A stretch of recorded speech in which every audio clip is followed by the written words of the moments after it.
Ya.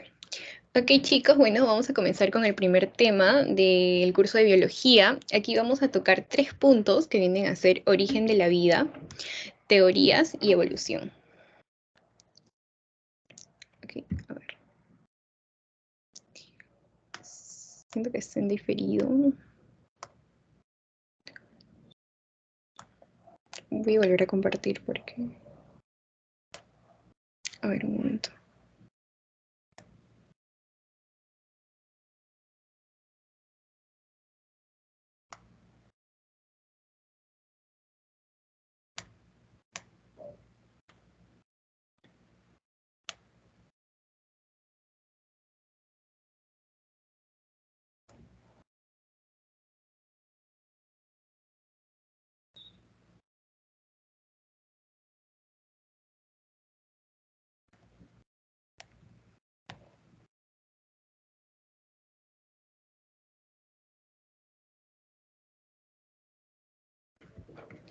Ya, ahora sí, vamos a comenzar con el primer tema, que vamos a tocar 3 temas que vienen a ser origen de la vida, teorías y evolución.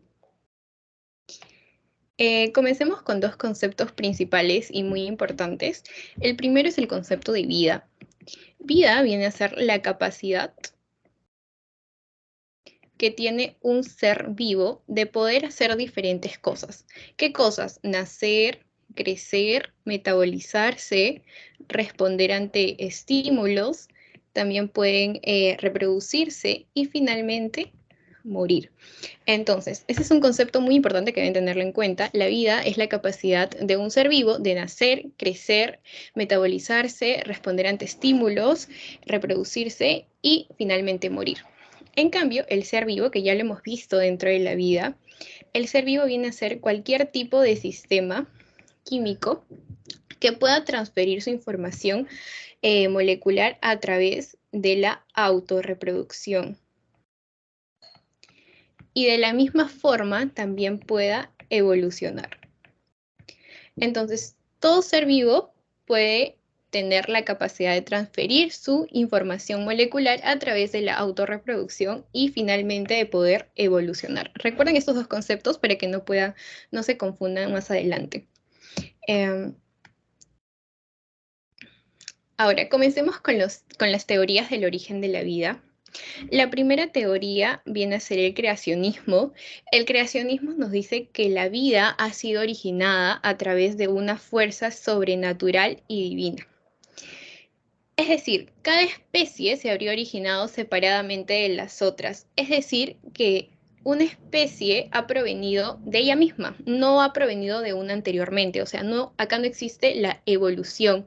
No admite la evolución, es decir, esto se conoce como el inmovilismo de las especies. ¿Ok? Esta, como no tiene ninguna evidencia científica, ha sido una teoría ignorada por la mayoría de parte de la comunidad científica porque no puede ser verificada experimentalmente. Si bien es cierto, esto no tiene una evidencia científica, lo tomamos en cuenta por nombrarlo, ¿no? Y es necesario que lo sepan para poder compararlos con las siguientes teorías. Como segundo punto tenemos la teoría de la generación espontánea, donde nos dice que la vida se ha originado a través de una forma espontánea y esa forma espontánea se conoce como materia inerte. ¿Qué puede ser la materia inerte? La materia inerte puede ser barro, estiércol, ropa sucia, etc. Esta teoría ha sido planteada por Aristóteles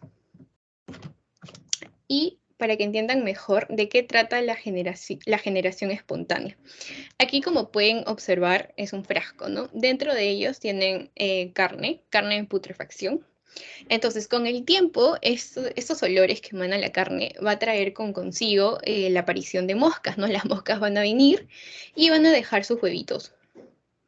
Entonces, al momento de que dejan sus huevitos en esta materia inerte, ¿qué va a pasar? Van a empezar a aparecer los gusanos. Entonces, lo que decía Aristóteles es que a través de esta materia inerte aparece la vida, es decir, por los gusanos. Pero como ustedes saben, eso no tiene sentido, ¿verdad? Hay alguien que también se dio cuenta de esto. que fue Francisco Redi en 1668, lo que va a hacer es refutar la teoría. ¿Cómo? Si Aristóteles decía que a través de materia inerte se creaba un nuevo ser vivo, lo que decía Francisco Redi era que no, que era totalmente equivocado. Primero lo comparó cerrando el frasco por completo. Entonces, como no emanaba el olor, las moscas no venían a poner su huevo. Por ende, no se formaba vida. Como segundo punto tenemos que usó una gasa. Entonces, como sabemos, una gasa pueden emanarse los olores. Entonces, esta materia inerte emanaba sus olores y venían las moscas. Pero sus huevos de la mosca se quedaban en lo que viene a ser la gasa, en este filtro. Y por ende, los gusanos aparecían en la parte superior. Entonces, ustedes pueden decir, sí, tiene razón, Francisco Rey tiene razón. Pero en ese entonces, esas observaciones no fueron tomadas en cuenta porque en filosofía, no sé si han hablado del principio de la autoridad, en aquel entonces creían mucho en lo que viene a ser eh, una persona muy reconocida, si dice tal cosa, lo que ha dicho es. Eso es el principio de autoridad. Entonces, como Aristóteles era un gran ponente en aquel entonces, creían bastante en lo que decía Aristóteles y pese a que Francisco Redi lo comprobó, no hacían caso aún a sus teorías. Entonces, más adelante va a haber una disputa acerca del origen de los microorganismos en caldos de cultivo. Seguimos hablando de la generación espontánea, pero con otros dos exponentes, ¿no? Tenemos a Needham, que va a estar a favor de la generación espontánea, y a Spallanzani, que se encuentra en contra de la generación espontánea. Needham decía que atribuía la presencia de microorganismos en caldos de cultivo a una fuerza vital y, por ende, apoyaba la teoría de la generación espontánea. Y lo que hacía Spallanzani era que, por el contrario, al igual que Redi, va a refutar la teoría de la generación espontánea. Y lo que me dice Spallanzani, que un microorganismo surge de otro microorganismo. Ahora, ¿cómo demostraron ambos su teoría? Primero, comencemos con Needham, que viene a ser el que está a favor de la generación espontánea. Aquí podemos observar un matraz. Entonces, aquí tenemos el caldo de cultivo. Va a calentar al caldo de cultivo y este caldo posteriormente se va a enfriar, pero el frasco, ojo aquí, va a estar abierto, ¿ok? Va a estar abierto y según Needham, por aquí va a ingresar la famosa fuerza vital, que va a dar origen a la vida, es decir, a un nuevo ser vivo. Y después de un tiempo se va a dar el crecimiento de microorganismos y vamos a encontrar vida en el caldo de cultivo. Cosa que Spallanzani decía que no. ¿Por qué? Porque él calentó también el caldo de cultivo en el matraz, pero a comparación de Needham, él sí selló el frasco, él lo selló, él lo tapó. Entonces, por ende, no ingresaba la fuerza vital y no hay crecimiento de microorganismos y también cuando abrían el frasco podían observar que no había microorganismos dentro de ellos. O sea, lo que decía Needham a Spallanzani era, tu teoría no sirve porque básicamente no ha entrado la fuerza vital, o sea, tú has sellado el frasco y no hay manera de que ingrese la fuerza vital y por eso no han crecido microorganismos, o sea, no hay vida dentro de esto. Entonces, eso era la disputa entre Needham y Spallanzani. Seguían en disputa, pero no había como que alguien tenía lo correcto hasta que llegó Louis Pasteur, que va a desterrar de manera definitiva la teoría de generación espontánea, es decir, ya no van a apoyar la teoría de generación espontánea. ¿Cómo demostró esto? A través del matraz de cuello de cisne. Lo que nos decía Luis es que el ser vivo solo procede de otro ser vivo, un ser vivo procede de otro ser vivo, y este proceso se va a denominar biogénesis. ¿Cómo demostró esto? A través del matraz cuello de cisne. A ver, aquí encontramos un matraz. Va a verter el caldo en el frasco y con un poco de fuego va a generar una pequeña onda para convertirlo en un cuello de matraz de cisne. ¿Pero por qué? Todo tiene un motivo. ¿Por qué hizo eso? Entonces, lo primero que hace es hervir el caldo. Luego de esto, recordemos que no está tapado el matraz está totalmente libre, no hay nada que pueda obstruir el paso de microorganismos. Entonces, pero hay algo que sí obstruye que los microorganismos lleguen a lo que viene a ser el caldo de cultivo, y esto es el cuello de cisne.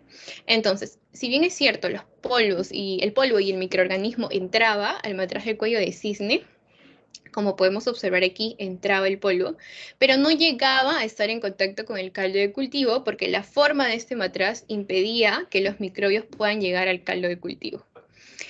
Esto siempre y cuando el frasco se encuentre de manera vertical y el caldo permanece sin ningún tipo de microbio. Pero ¿qué pasaba cuando el frasco se inclinaba y se movían estos microbios y polvo? Entonces el caldo finalmente se contaminaba y se llenaba de microbios. Entonces aquí refutaba todas las teorías que apoyaban la generación espontánea, por ejemplo, la teoría de la fuerza vital. ¿Por qué? Porque el matraz está totalmente descubierto, o sea, no está obstruido por ningún tapón o ningún corcho. Entonces, pudo refutar la teoría de la generación espontánea, la cual es una teoría errónea, ¿no? Pero hay algo que estuvo en contra, que no resolvía la pregunta del origen de la vida, y la ciencia aún no lograba explicar cómo es que se originó la vida. ¿Qué quiere decir esto? Porque Luis, si bien es cierto, rechazó la generación de espontánea, la desterró completamente, lo que él me decía es que un ser vivo procede de otro ser vivo, pero no me explicaba cómo es que se originó la vida. ¿Ok? ¿Alguna pregunta hasta ahí, chicos, acerca de la generación espontánea? ¿O todo se entendió?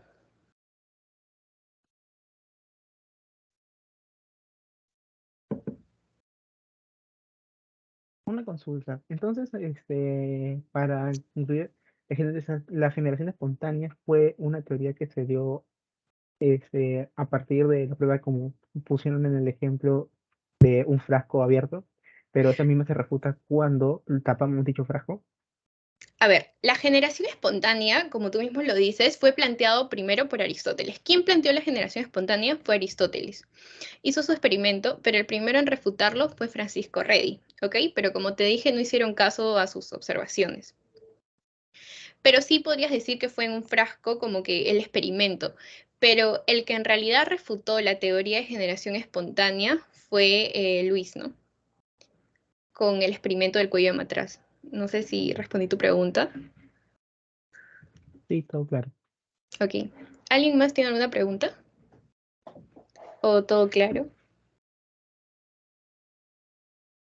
Todo claro, ok. Gracias, Jimena. Bueno, ahora yo sé que, como dicen todo claro, a ver si me pueden ayudar con esta pregunta. Pregunta número 14. Pueden colocar sus respuestas en el chat para saber que han entendido.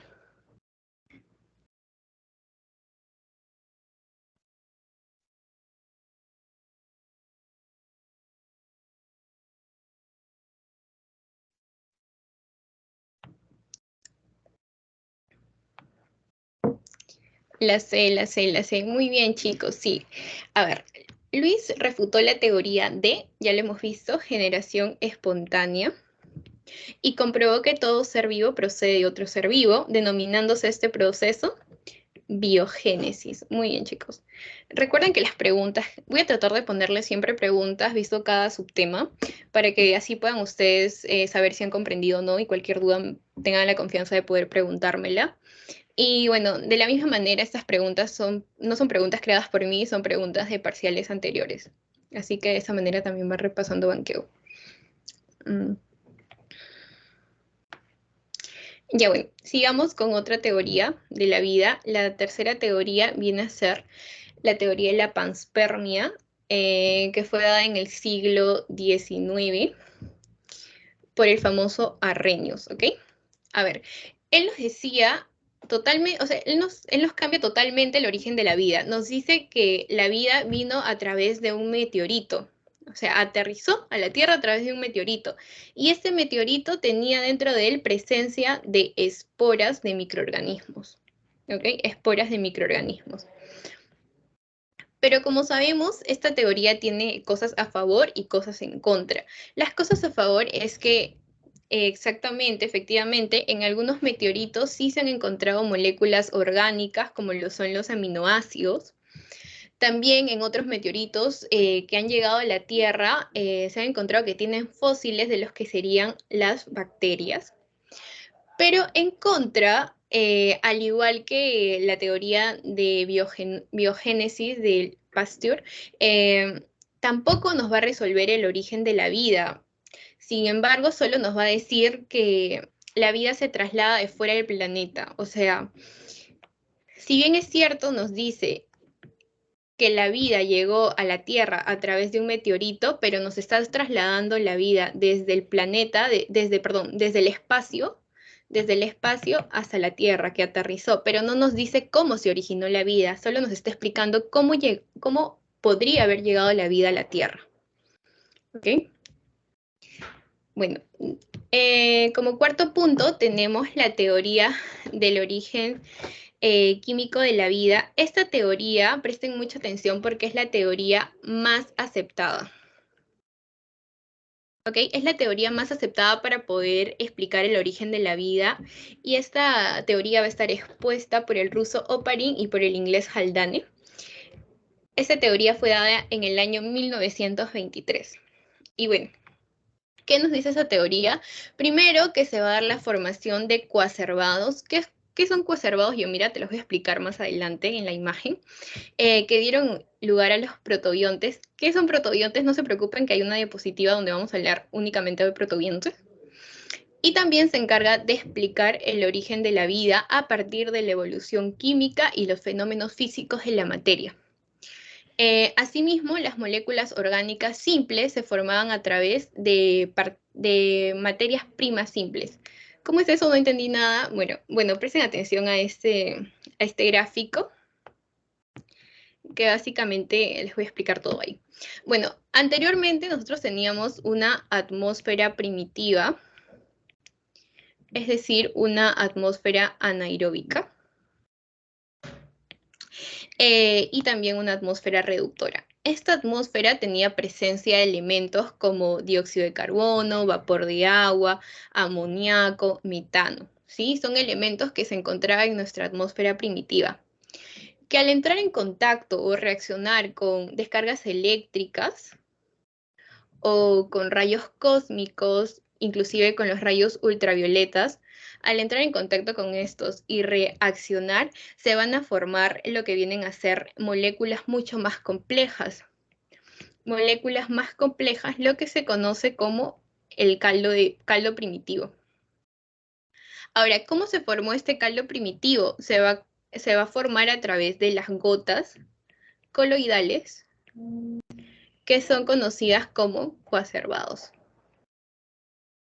que viene a ser la reacción entre la interacción de los elementos de esta atmósfera pasada, esta atmósfera primitiva, con los distintos eventos como descargas eléctricas, rayos cósmicos, rayos ultravioletas. Entonces, esta reacción va a permitir las gotas coloidales, los coacervados, que son moléculas mucho más complejas, que al entrar en contacto con la Tierra se va a formar el caldo primitivo. Este caldo primitivo poco a poco va a ir evolucionando de moléculas orgánicas a las primeras células, ¿no? De monómeros a polímeros, a protocélulas y finalmente a las células, que es la unidad mínima anatómica funcional del ser vivo.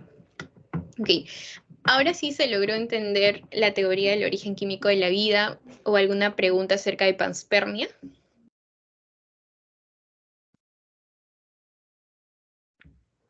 Sí se llegó a entender. ¿Sí? ¿Todo claro? Sí, todo claro. Ya, ok, gracias. Bueno, ahora, hemos visto la teoría del origen químico de la vida, pero siempre hay alguien que lo quiere probar, ¿no? Lo quiere probar aquí en la Tierra, quiere recrear este suceso, y el que lo hizo fue el experimento de Urey y Miller. ¿Cómo lo hizo? A ver, aquí. Van a simular básicamente las condiciones de una vida primitiva. Aquí podemos ver a los gases encerrados, ¿no? El vapor del agua, el nitrógeno, el metano, el amonio, el cual va a estar en contacto con las distintas descargas eléctricas, o sea, van a tratar de recrear lo que pasó anteriormente, ¿no? Entre los elementos de la atmósfera primitiva y las descargas eléctricas. Entonces, luego esto va a pasar por un proceso de refrigeración y finalmente, tal cual lo dice la teoría, se van a formar las distintas moléculas complejas que vienen a ser la mezcla de moléculas orgánicas, los cuales posteriormente van a dar origen a la vida. ¿Okay? ¿Alguna duda aquí?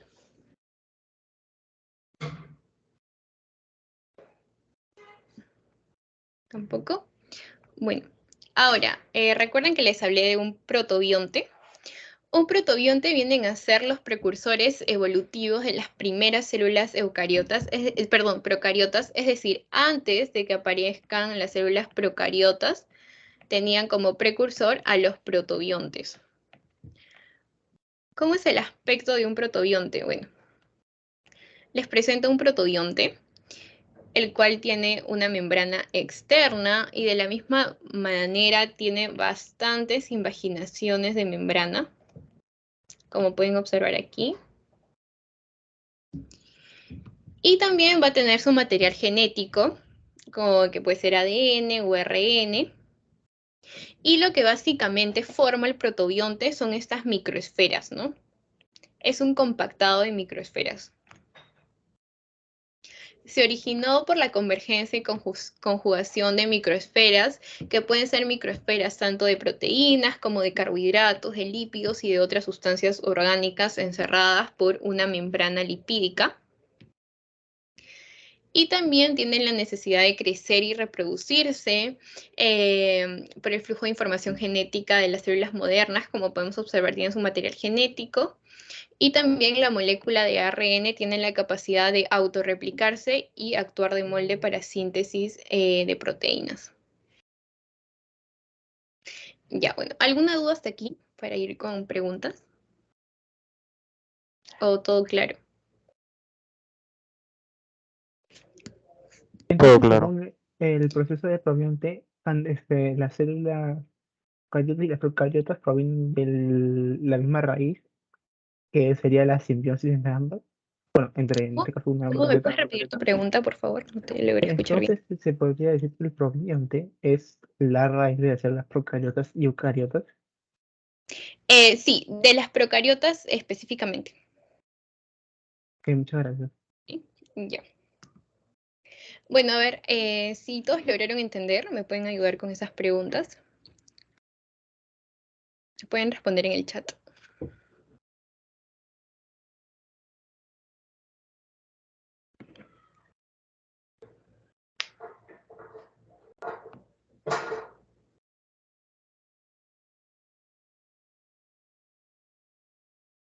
DDT. Muy bien, chicos. Los precursores evolutivos de las primeras células procariotas vienen a ser los protobiontes. Sí, tal cual. A ver, los protobiontes son un cúmulo o una convergencia ¿de qué?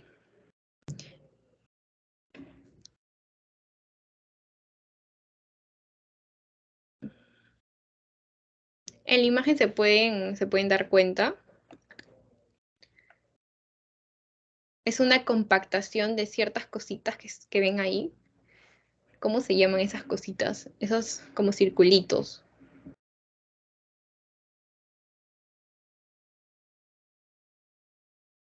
¿Microesferas? Microesferas. Muy bien, Alenka, muy bien, Jimena, muy bien, Emily. Exactamente. Y estas microesferas pueden ser microesferas de proteínas, de carbohidratos, de lípidos y de otras sustancias. Okay. Bueno, hasta ahí todo claro con teoría del origen de la vida. Sí. Ya, ok. Bueno, ahora Una pasemos. pregunta. Dime. Van a preguntar sobre el experimento de Urey y Miller. Tal vez te puedan preguntar a través de qué experimentos se comprobó la teoría del origen químico de la vida, ¿no? Y tú tienes que marcar ahí experimento de Urey y Miller. Más que eso, no creo que te pregunten. Ah, ok, o sea, lo del proceso de refrigeración y eso, no tanto, ¿no? No, no creo que te pregunten eso. Te pueden preguntar así cosas claves como cómo se llama el experimento que comprobó la teoría del origen químico de la vida. Y ahí tendrás que marcar experimento de Urey y Miller. Ok, gracias. Sí, ya. Ok, ya bueno. Ahora hablemos sobre el siguiente subtema que viene a ser la evolución celular.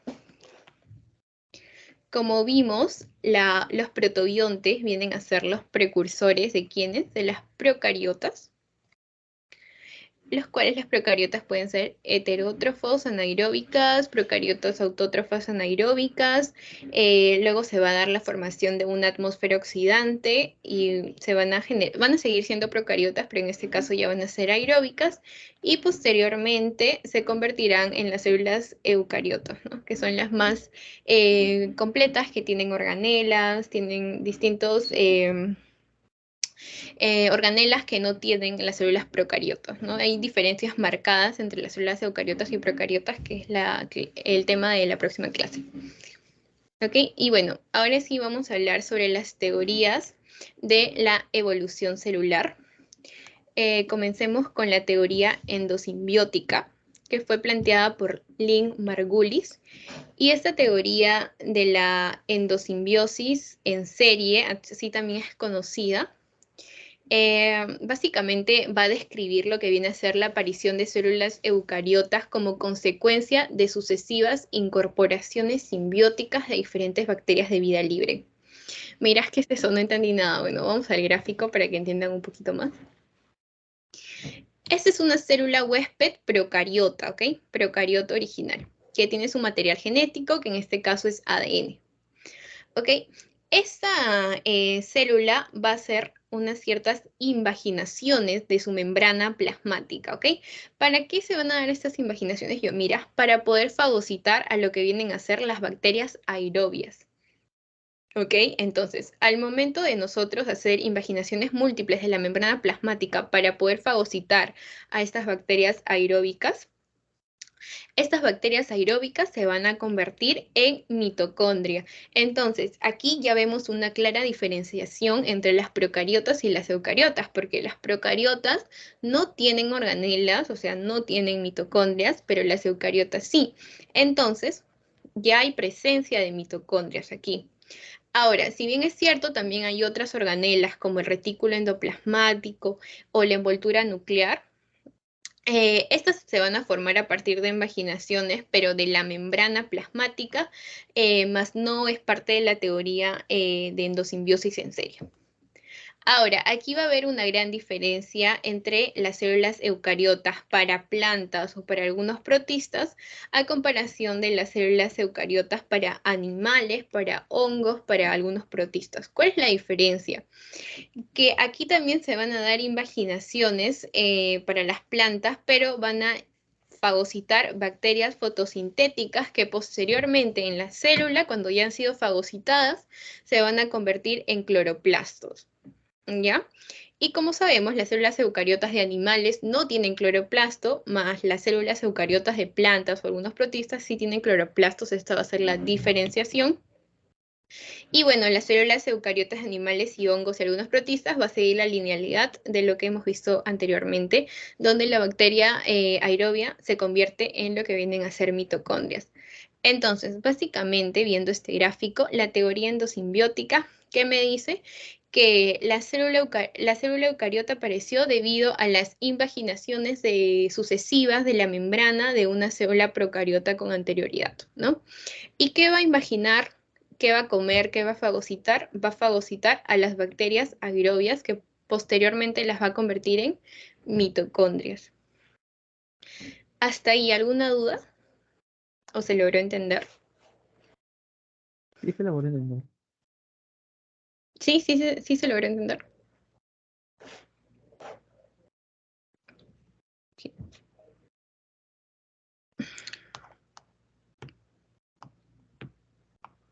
Ya.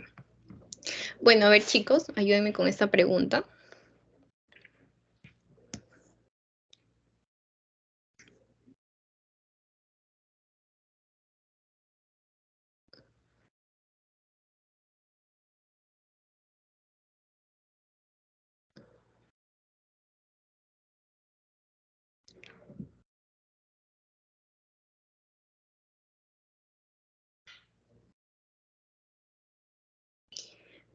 Ok, muy bien Jimena, muy bien Nadia, muy bien Fernando, Elenca, Leonardo, Janet, muy bien José Carlos. Exactamente, es la teoría endosimbiótica. A ver, siempre cuando vayan a dar un examen, siempre recuerden palabras claves de ciertas teorías, que con las palabras claves ya básicamente vas a poder marcar la respuesta. ¿A qué me refiero con palabras claves? Miren, teoría que describe la aparición de células eucariotas como consecuencia de incorporaciones simbióticas de diferentes bacterias de vida libre. Entonces, básicamente, si me dicen que hay incorporaciones, o sea, invaginaciones, de qué va a incorporar a la célula bacterias de vida libre, ¿qué teoría me hablaba de esto? La teoría endosimbiótica. Muy bien. A ver, la teoría de Urey y Miller no puede ser porque no es una teoría que describa la aparición de las células, es la teoría del origen de la vida. Origen de la vida no tiene nada que ver, evolución lo vamos a ver después, tampoco tiene que ver, y neodarwinismo viene a ser una teoría de la evolución, así que tampoco tiene que ver ninguna de estas claves con la respuesta. A ver, ahora sí, a ver, les voy a dar preguntas así sueltas acerca de lo que habíamos visto en la teoría endosimbiótica. Si mi célula lo que va a hacer es fagocitar bacterias fotosintéticas, ¿qué tipo de organela, en qué tipo de organela se va a convertir? No tengo.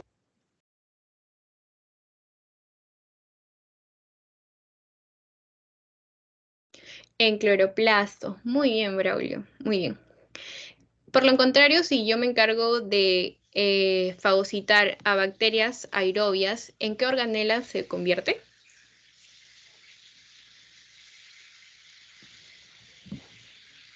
Mitocondria. Muy bien, Muy bien, Jimenas. Muy bien, Nadia. Ya.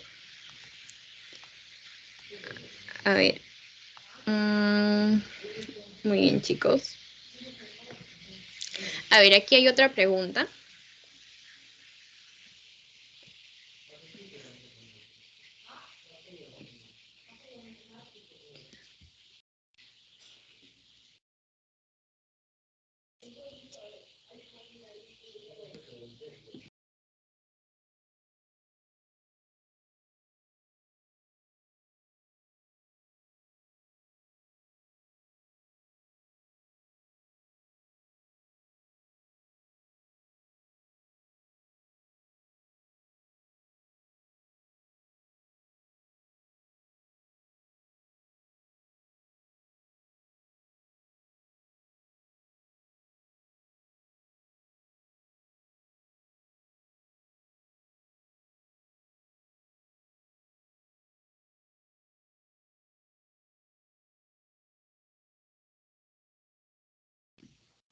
Muy bien, chicos. Muy bien, todos. Exactamente es la clave B. A ver, vamos a resolverlo todos juntos.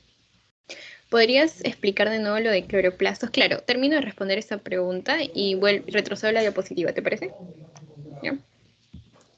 A ver, sobre la teoría endosimbiótica señala la afirmación correcta. Fue propuesta por Haldane y Oparin para explicar el origen de la vida. A ver, chicos, ¿qué teoría del origen de la vida lo proponían Haldane y Oparin? Había una teoría, la teoría química. Muy bien, muy bien, Jimena. Y la teoría química, como recordemos, es la teoría más aceptada, ¿verdad? Ok. Ahora, propuesta por Urey y Miller y explica el origen de la vida a partir de la evolución química. Inclusive, esa respuesta no es porque estamos hablando de la teoría de la evolución celular, más no de la teoría del origen de la vida. Por ende, tampoco es la clave. Explica cómo se originó una célula procariota a partir de la agregación de moléculas orgánicas complejas. No estamos hablando de cómo se originó una célula procariota, estamos hablando de cómo se originó una célula eucariota. Y bueno, describe cómo se originaron los protobiontes a partir de las bacterias de vida libre, ¿no? Como sabemos, los protobiontes, no estamos hablando de ellos porque ellos son los precursores, inclusive antes de las procariotas. ¿Okay? Entonces, claramente la clave es la alternativa B porque describe cómo aparecieron las células eucariotas a partir de incorporaciones sucesivas de bacterias de vida libre. Ahora, con la pregunta de Jimena, mi pregunta era, si yo invagino a bacterias fotosintéticas, ¿en qué organela en la célula eucariota se convierte? O sea, esta bacteria fotosintética fagocitada, ¿en qué organela se convierte? Esa era mi pregunta. Aquí lo puedes observar. Las bacterias fotosintéticas se van a convertir al momento de ser fagocitadas en cloroplastos. Y estos cloroplastos son los que diferencian a una célula eucariota de una planta a la de un animal. ¿Se logró entender? ¿Se logró entender? Sí. ¿Sí? Ok. Ya, muy bien, chicos. Ahora vamos a seguir con las teorías de la evolución. ¿Alguna pregunta adicional antes de pasar a otro tema?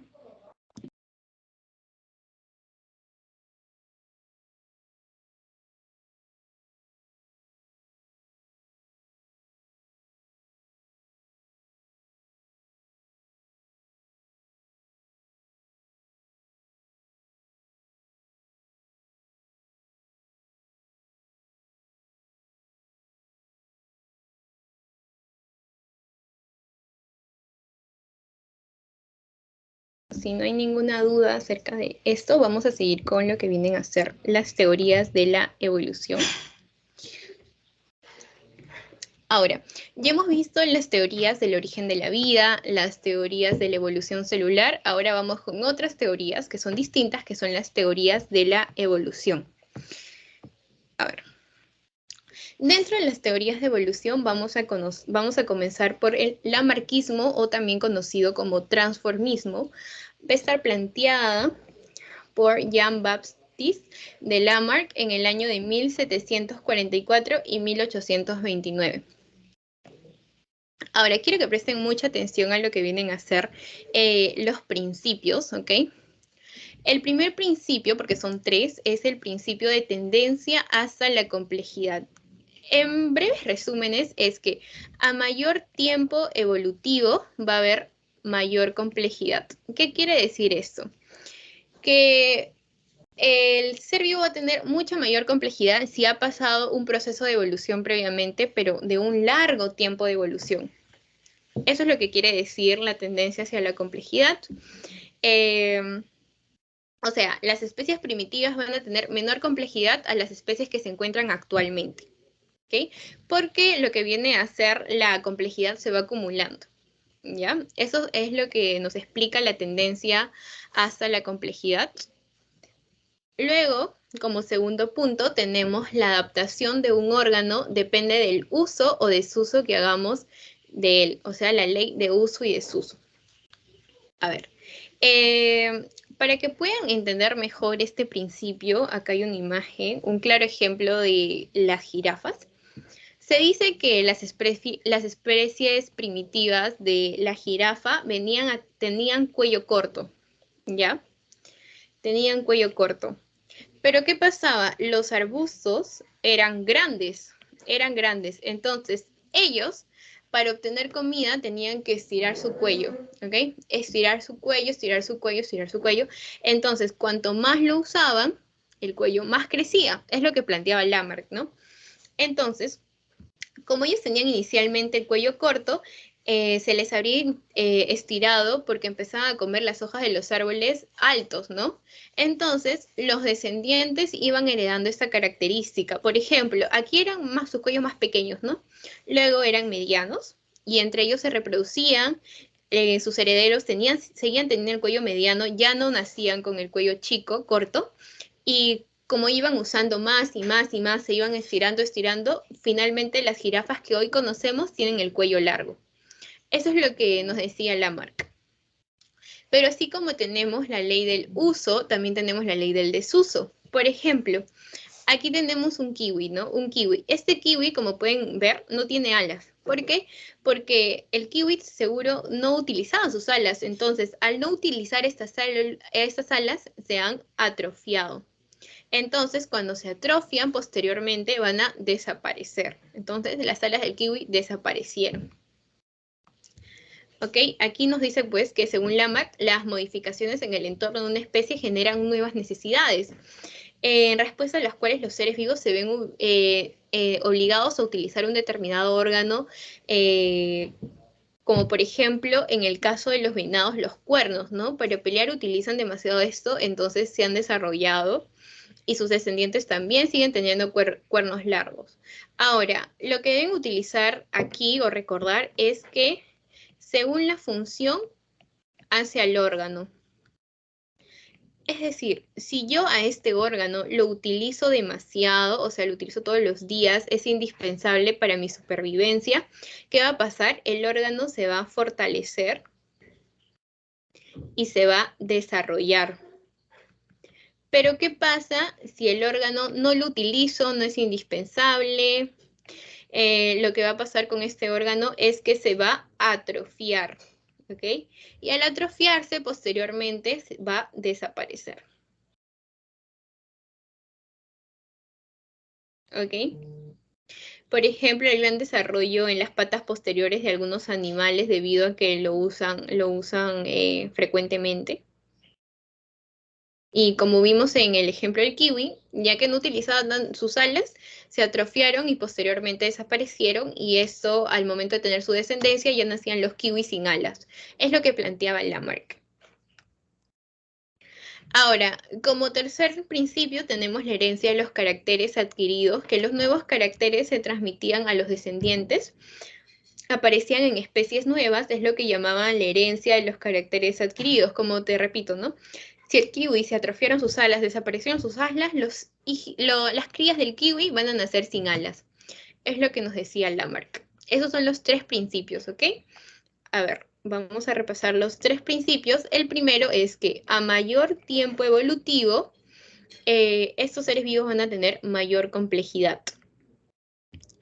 El segundo principio es la ley del uso y desuso. ¿Qué quiere decir la ley del uso y desuso? Que si yo uso un órgano constantemente, la función del órgano sea positiva, el órgano se va a fortalecer y se va a desarrollar. Pero si este órgano no lo uso, está de más en mi cuerpo, este órgano se va a atrofiar y va a desaparecer. Y como tercer punto tenemos que se va a dar la herencia de los caracteres adquiridos. ¿Qué quiere decir esto? Que si yo ya no tengo las alas, mis hijos tampoco van a tener las alas. ¿Ok? Esos son los tres principios de la teoría de Lamarck, o también conocido como transformismo. Siempre traten de recordar ambos nombres porque tal vez te ponen, ¿no? ¿Cuál es la teoría que decía que a mayor tiempo evolutivo los seres vivos tenían mayor complejidad? Y tú buscas en las claves y no hay lamarquismo y dices, pero es de la teoría de Lamarck y no hay respuesta, pero tal vez se lo ponen como transformismo. Entonces tienen que tener en claro ambos conceptos. ¿Alguna duda o todo claro, chicos? Todo claro. Todo claro, ok. ¿Todos también de acuerdo? ¿Sí? Para poder pasar a la siguiente teoría de la evolución. Todo claro. Ok, Carlos, muy bien, gracias. A ver, si me pueden ayudar con esta pregunta.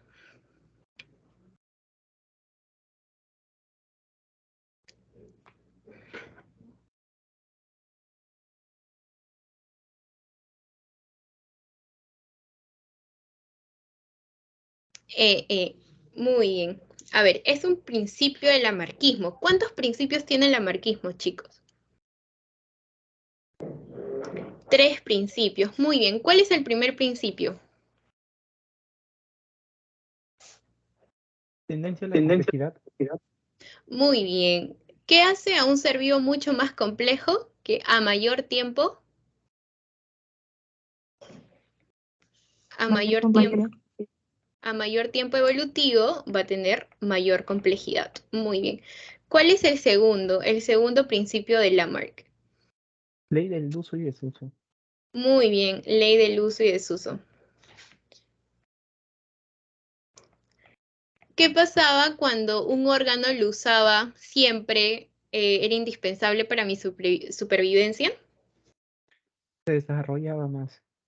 Se desarrollaba, muy bien. ¿Y qué pasaba cuando un órgano no lo uso, no es indispensable para mí, Atrofia. se atrofia. Muy bien. ¿Y posteriormente qué pasa? Luego de atrofiarse, Desaparece. desaparece. Muy bien, Fernando. Uy, ya salió la respuesta. Desaparece. Ok, y el tercer principio de Lamarck, ¿cuál es? Herencia de los caracteres adquiridos. Muy bien, Jimena. Herencia de los caracteres adquiridos. ¿Qué pasaba cuando, por ejemplo, al kiwi se le desaparecían las alas? ¿Sus hijos tenían alas o ya no tenían alas? Ya no tenía nada. Ya no tenían alas. Muy bien, Fernando. Ok. Entonces, ya con esto ya ni siquiera necesitan repasarlo. Siempre hagan sus gráficos. A mí me gusta hacer muchas líneas y todo eso. Palabras cortas que puedan aprendérselo, ¿no?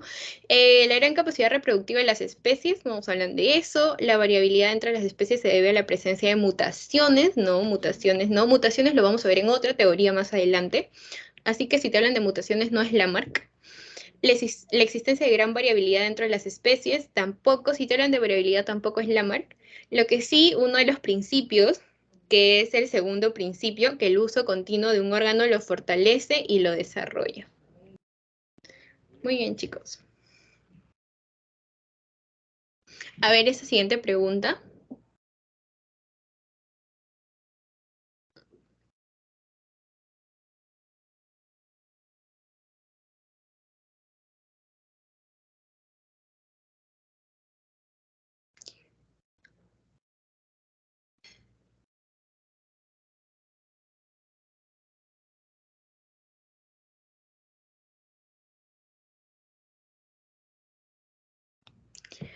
Muy bien, Jimena, muy bien, Nadia, Emily, José Carlos, Fernando. Exactamente, hablamos del uso continuo del mismo órgano que lo favorece y lo desarrolla. ¿Qué principio es? ¿Primero, segundo, tercero?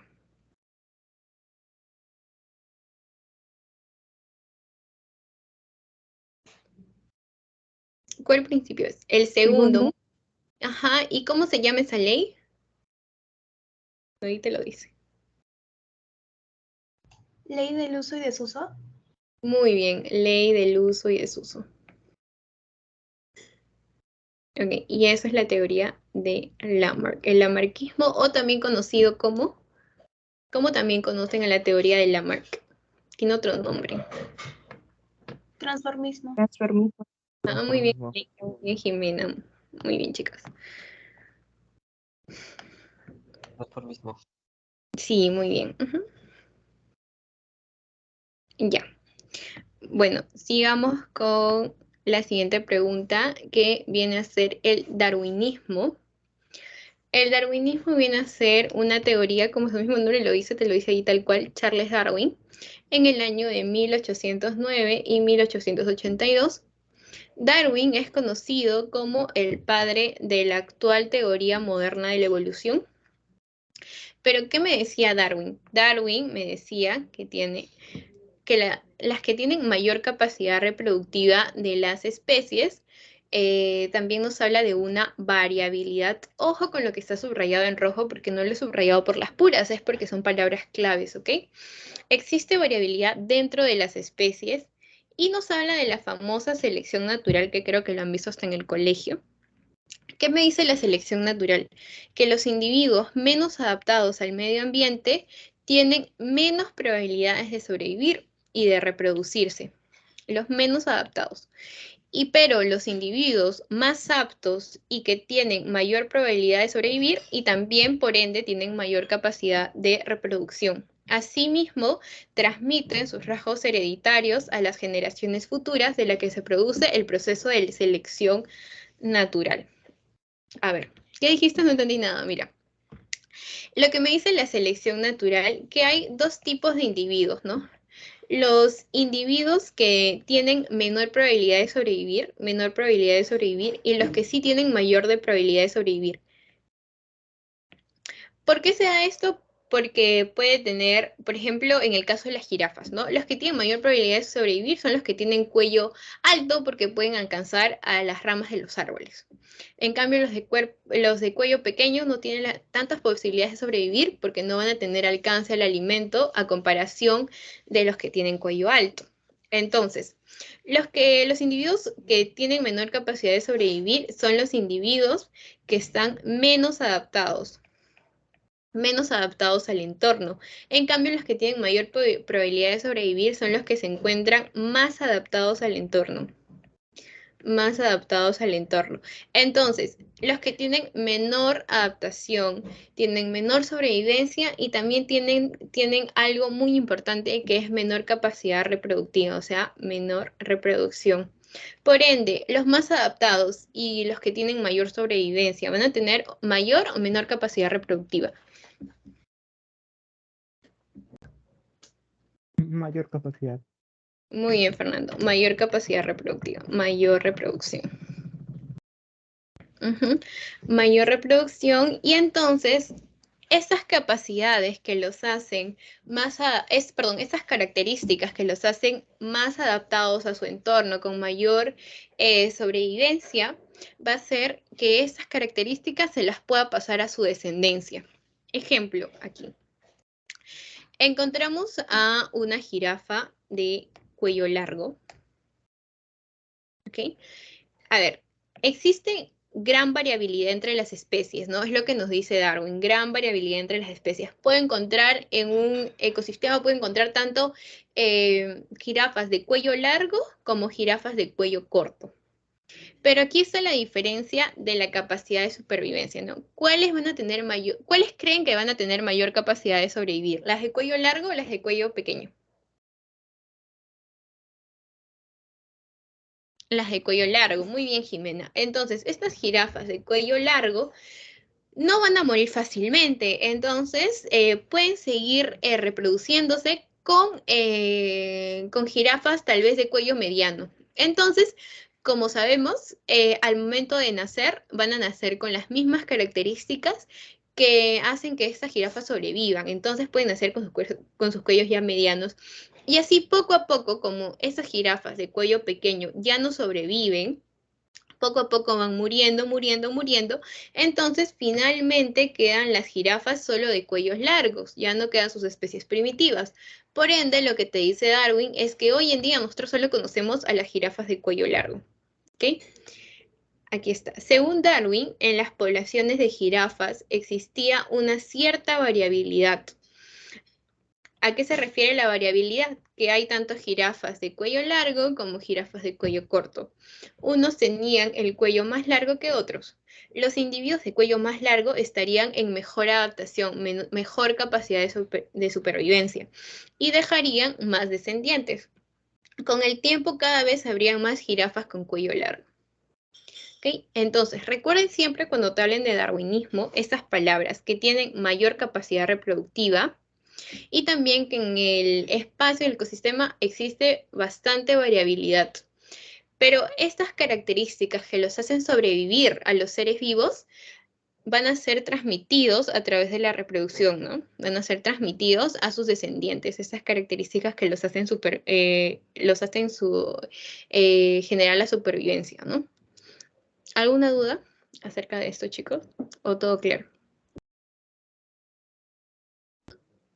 Todo claro. Todo claro. Recuerden bastante, Darwin, te dicen Darwin, acuérdate de selección natural, ¿ya? Y ya saben qué es la selección natural, ¿no? Los que tienen menor adaptación al medio van a tener menor capacidad de supervivencia o de sobrevivencia, y entonces van a tener menor capacidad reproductiva, y viceversa con lo otro. Ya, ok. Todo claro, entonces.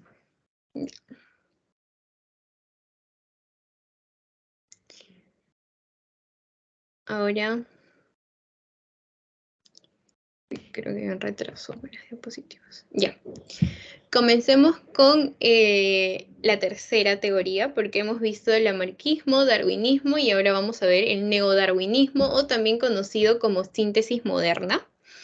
Esta teoría va a tener varios varios autores como Dobzhansky, Haldane, Huxley, Fisher y otros. Si bien es cierto, Darwin nos acercó a hablar acerca de la selección natural, pero Darwin no va a poder explicar cómo ocurre la transmisión de los caracteres de los individuos de una generación a otra y por qué los individuos varían dentro de la población.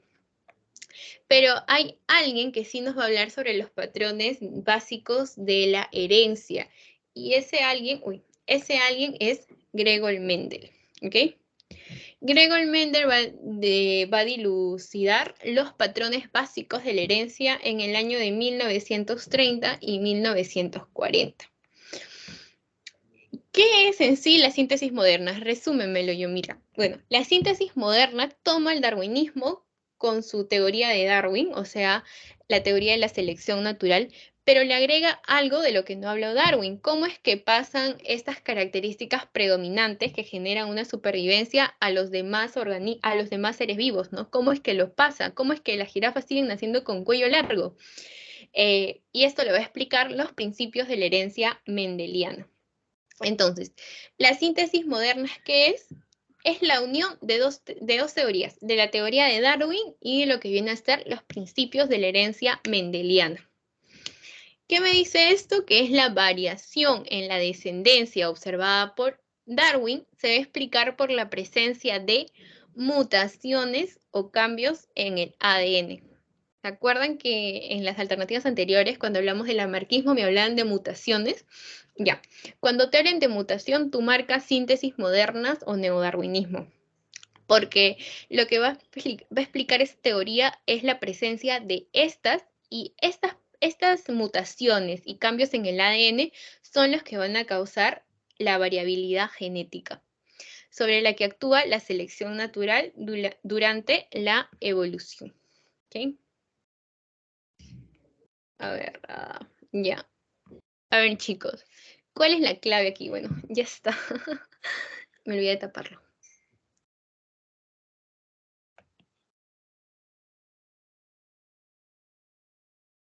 ¿Cuál es la clave de la pregunta 5?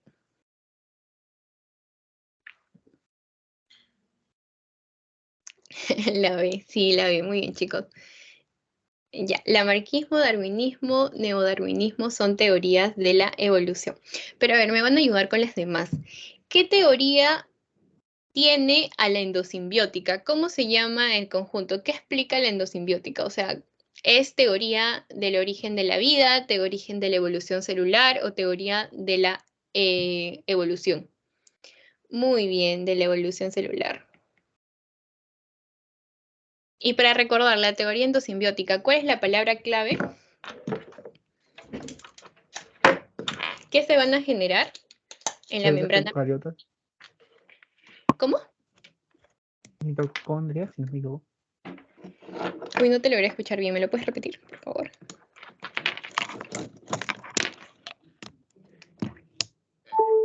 La teoría endosimbiótica va a generar ciertas incorporaciones simbióticas. Muy bien, muy bien, muy bien, sí. Luego, cuando hablamos, ¿cuáles son las teorías del origen de la vida? ¿Cuáles son las teorías del origen de la vida? El creacionismo, la panspermia, la teoría física y química y la teoría de la generación espontánea. Muy bien, chicos, muy bien, chicos.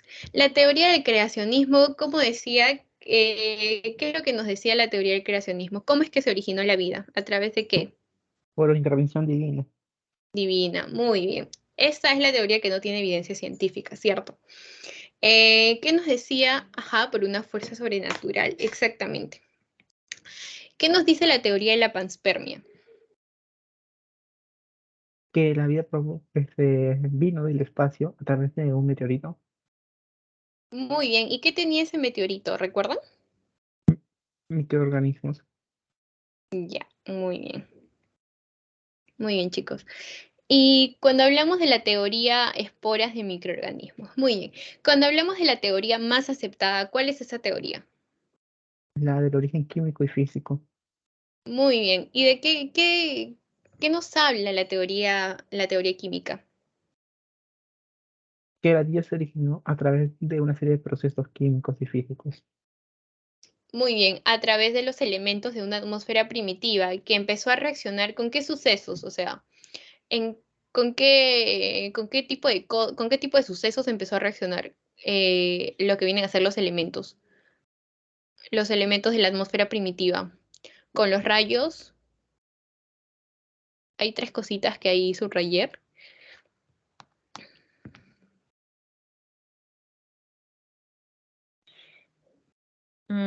Los rayos ultravioletas, ¿qué más, chicos?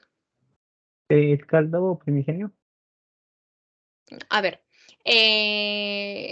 los elementos que están en la atmósfera primitiva, como el vapor del agua, ajá, muy bien, los rayos cósmicos, el vapor del agua, el amoníaco, el metano, van a reaccionar con ciertos sucesos. Uno de ellos son los rayos ultravioletas, otro vienen a ser los rayos cósmicos, y también tenemos a las descargas eléctricas. Entonces, al momento que estos reaccionan, se van a dar los coacervados, y estos se van a convertir en lo que viene a ser el caldo primitivo, ¿no? Y el caldo primitivo ya va a dar origen a distintas moléculas complejas hasta llegar a lo que viene a ser la célula. ¿Ok? ¿Y qué me dice? ¿Quién planteó la teoría de la generación espontánea? Aristóteles. Aristóteles, muy bien. ¿Quién fue el primero en refutar esa teoría?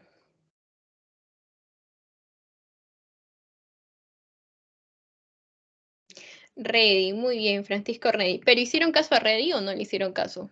¿Con eso se No refutó? por, se No, refutó muy por bien. el principio de autoridad. Ajá, muy bien. No lo refutó porque lo que primaba ahí era el principio de autoridad. Muy bien. Pero luego va a haber un enfrentamiento entre dos, ¿no? Uno que estaba a favor de la generación espontánea y otro que estaba en contra de la generación espontánea. Eran experimentos con el matraz. ¿Quién me hablaba de que el origen, si bien es cierto, era a través de la materia inerte, pero también tenía intervención de lo que viene a ser la fuerza vital? ¿Cómo se llamaba el que me hablaba de esa teoría? Needham, muy bien. Muy bien, Jimena, muy bien, Leonardo, muy bien, Alenka. ¿Y quién me decía todo lo contrario? O sea, ¿quién refutaba la generación espontánea? Es Spallanzani. Muy bien, chicos. Ahora, ¿quién va a ser o a través de qué experimento se refutó completamente la teoría de la generación espontánea?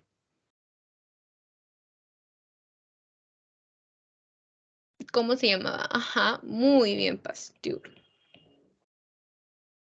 Él va a refutar completamente. ¿A través de qué experimento? ¿Cómo se llamaba ese experimento? ¿Cómo se llamaba el matraz? Matraz cuello de cisne, recuerdan, ¿no? ¿Por qué hicieron por qué imitaron al cuello del cisne? Tenía una finalidad. ¿Cuál era la finalidad, chicos?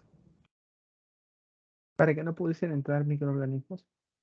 Claro, muy bien, muy bien. No pudieron entrar los microorganismos, pero siempre y cuando esté destapado, ¿no? Así que no podían decir que por el que no que no está entrando la fuerza vital, nada. Lo que hacía era atrapar a los microorganismos. ¿Y qué pasaba cuando movíamos al cuello de cisne? O sea, el matraz cuello de cisne. ¿El caldo se contaminaba? ¿No se contaminaba? Y llegaba a contaminarse. Muy bien, muy bien. Sí, se contaminaba. Muy bien, chicos. Ahora, ¿cuál es el experimento de Urey y Miller? ¿Qué me dice ese experimento?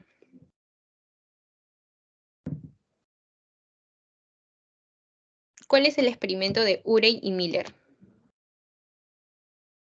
Yo lo repetí porque creo que una de sus compañeras me preguntó si podían preguntar ese experimento, ¿recuerdan? ¿A qué teoría apoyaba o qué teoría buscaba recrear esas condiciones? ¿De qué teoría buscaba recrear esas condiciones? De la teoría química, muy bien, de la teoría química.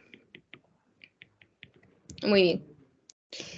Luego finalmente tenemos el neodarwinismo. ¿Cuáles son las palabras claves en el neodarwinismo? Es la combinación de dos teorías, ¿recuerdas? ¿Cuáles son esas dos? Ya, básicamente, sí, esa misma La, es moderna. Ajá. Dime cuál es. Sí, dime Fernando, creo que es Fernando. Eran los principios de la herencia mendeliana. Creo Ajá, Mendel Ajá, ya. Y la teoría de Darwin. Muy bien, el darwinismo, ¿no?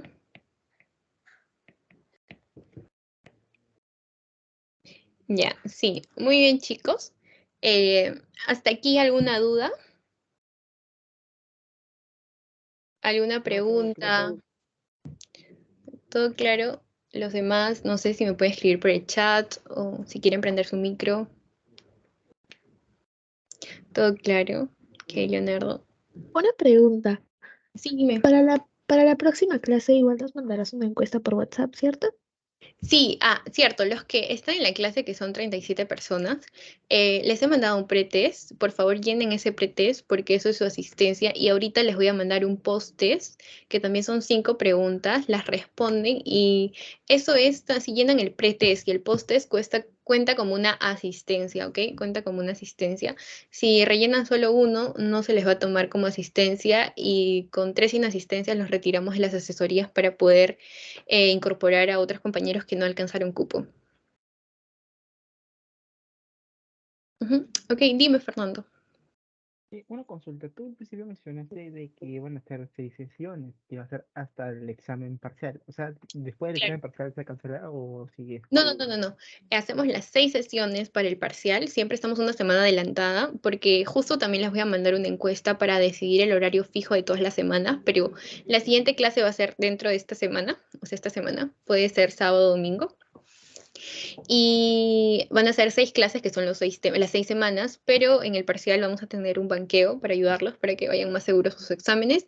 Y luego que dan sus parciales, seguimos con los otros 6 temas restantes y igual al final vamos a hacer el banqueo para el final. Ujú. Son 12 clases y bueno, 2 banqueos. Muchas gracias. Ok, bueno, ¿alguna duda más? Eh, ¿Otra pregunta, chicos?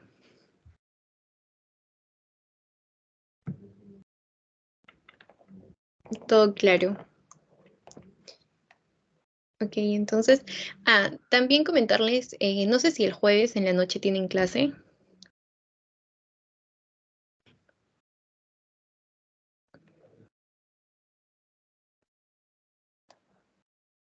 o tienen alguna teoría. Ah, sí, tenemos teoría de ciudadanía, creo. Pero Ok, a las 7:30 hasta las 9.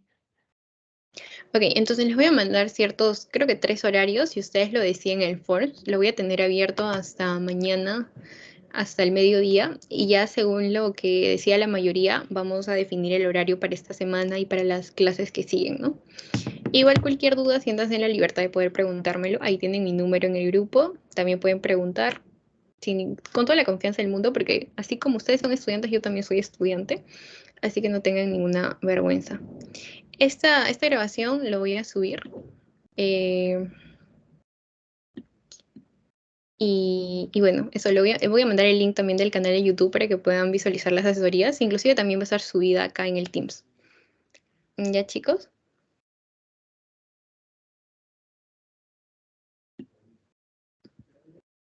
Está